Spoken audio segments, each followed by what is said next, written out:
Hello friends, എല്ലാവർക്കും എൻമിയിലെ പുതിയൊരു വീഡിയോയിലേക്ക് സ്വാഗതം. ഇന്നത്തെ ഒരു വീഡിയോ എന്ന് പറയുന്നത് നമ്മളെല്ലാവരും തറയൊക്കെ തുടയ്ക്കാൻ വേണ്ടിയിട്ട് ഫ്ലോർ ക്ലീനർ കടയിൽ നിന്നൊക്കെ വാങ്ങിക്കാറുണ്ടല്ലേ. അപ്പോൾ അതിനകത്തൊക്കെ ധാരാളം കെമിക്കലൊക്കെ അടങ്ങിയിരിക്കുന്നതായിരിക്കും. നമുക്ക് വീട്ടിൽ തന്നെ ഒരു ഫ്ലോർ ക്ലീനർ ഉണ്ടാക്കിയെടുക്കാം. ഒരു കെമിക്കൽ ഇതിനകത്ത് അടങ്ങിയിട്ടില്ല. ഈ ഒരു ക്ലീനർ വെച്ചിട്ട് നമ്മൾ തറയൊക്കെ തുടയ്ക്കുകയാണെങ്കിൽ നമ്മുടെ തറയിലുള്ള അണുക്കളൊക്കെ ചത്തു പോകുന്നതും നല്ല വൃത്തിയായിട്ടിരിക്കുകയും ചെയ്യും. അഴുക്കുകളൊക്കെ പോയിട്ട് നല്ല വൃത്തിയായിട്ടിരിക്കുകയും ചെയ്യും. മാത്രമല്ല തറയൊക്കെ തുടയ്ക്കുമ്പോൾ നല്ലൊരു മണം ഉണ്ടാവുകയൊക്കെ ചെയ്യും. അപ്പോൾ നമുക്ക് താമസിയാതെ വീഡിയോയിലേക്ക് പോകാം.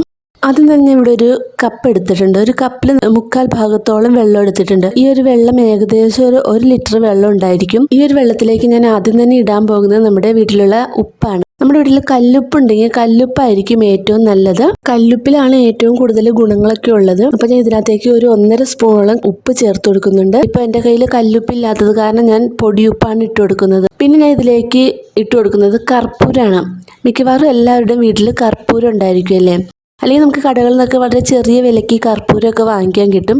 ഈ ഒരു കർപ്പൂരം ഞാൻ ഇതിനകത്തേക്ക് 1 സ്പൂണോളം കർപ്പൂരം ഞാൻ ഇതിനകത്തേക്ക് ഇട്ട് കൊടുക്കുന്നുണ്ട്. പൊടിച്ചിട്ട് കൊടുത്താലും നല്ലതാണ്. ഞാൻ ഇപ്പോൾ പൊടിക്കാതെയാണ് ഇട്ട് കൊടുക്കുന്നത്. പിന്നെ ഞാൻ ഉപയോഗിക്കുന്നത് വിനാഗിരിയാണ്. ഞാൻ ഒരു 1/4 കപ്പോളം വിനാഗിരി ഞാൻ ഇതിനകത്തേക്ക് ഒഴിച്ചു കൊടുക്കുന്നുണ്ട്.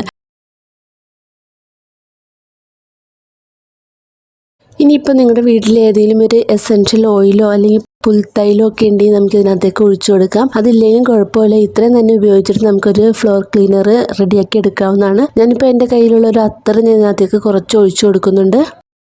അതിനുശേഷം നന്നായിട്ടൊന്ന് മിക്സ് ചെയ്ത് കൊടുക്കാം. ഇനി നമ്മളിതൊരു കുപ്പിയിലേക്ക് മാറ്റി കൊടുക്കുകയാണ്. ഇത് ഉണ്ടാക്കിയ ഉടനെ തന്നെ നമ്മൾ യൂസ് ചെയ്യരുത്. ഒരു 12 മണിക്കൂറൊക്കെ കഴിഞ്ഞതിന് ശേഷമാണ് നമ്മൾ ഈ ഒരു ക്ലീനർ യൂസ് ചെയ്യാൻ പാടുള്ളൂ. ഇപ്പം ഈ ഒരു ഫ്ലോർ ക്ലീനർ ഉണ്ടാക്കിയെടുത്തിരിക്കുന്നത് ഉപ്പും കർപ്പൂരവും വിനാഗിരിയൊക്കെ ചേർത്തിട്ടാണ്. ഇത് വെച്ചിട്ട് നമ്മുടെ തറയൊക്കെ തുടച്ചെടുക്കുകയാണെങ്കിൽ നമ്മുടെ തറയിലുള്ള പ്രാണികളും ബാക്ടീരിയകളൊക്കെ നശിക്കുന്നതായിരിക്കും. പിന്നെ കർപ്പൂരം ഉള്ളത് കൊണ്ട് തന്നെ നല്ലൊരു സ്മെല്ലും ഉണ്ടായിരിക്കും. പിന്നെ ഇതിനകത്ത് കുറച്ച് അത്തറും കൂടി ചേർത്ത് കൊടുത്തിട്ടുണ്ട്. അതിൻ്റെയും കൂടി നല്ല സ്മെല്ലുണ്ടായിരിക്കും നമ്മൾ തറയൊക്കെ തുടയ്ക്കുമ്പോൾ. ഈ ഒരു കുപ്പിയിൽ ഞാൻ ഒഴിച്ച് വെച്ചായിരിക്കും നമുക്കിത് കുറേ നാളത്തേക്ക് യൂസ് ചെയ്യാനുണ്ടാവും. അതായത് നമുക്കൊരു 1 മാസത്തേക്കൊക്കെ ഇത് യൂസ് ചെയ്യാൻ പറ്റും. ഇത് കുറച്ച് മാത്രം നമ്മൾ തുടയ്ക്കുന്ന വെള്ളത്തിലേക്ക് ഒഴിച്ചതിന് ശേഷമാണ് നമ്മൾ തറയൊക്കെ തുടയ്ക്കുന്നത്.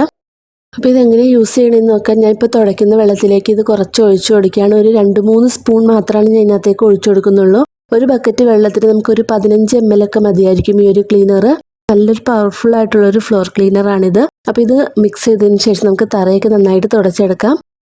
അപ്പോൾ നമ്മുടെ വീട്ടിൽ തന്നെയുള്ള കുറച്ച് സാധനങ്ങൾ ഉപയോഗിച്ച് അധികം പൈസ ചിലവൊന്നും ഇല്ലാതെ നമുക്ക് ഒരു ഫ്ലോർ ക്ലീനർ നമ്മുടെ വീട്ടിൽ തന്നെ തയ്യാറാക്കി എടുക്കാവുന്നതാണ്.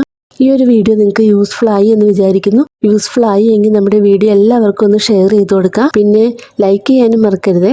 സബ്സ്ക്രൈബ് ചെയ്യാതെ കാണുന്നവരാണെങ്കിൽ നമ്മുടെ ചാനൽ ഒന്ന് സബ്സ്ക്രൈബ് ചെയ്തും സപ്പോർട്ട് ചെയ്യാം. ഇനി അടുത്ത നല്ലൊരു വീഡിയോ ആയിട്ട് വരുന്നത് വരേക്കും എല്ലാവർക്കും ബൈ. Thank you.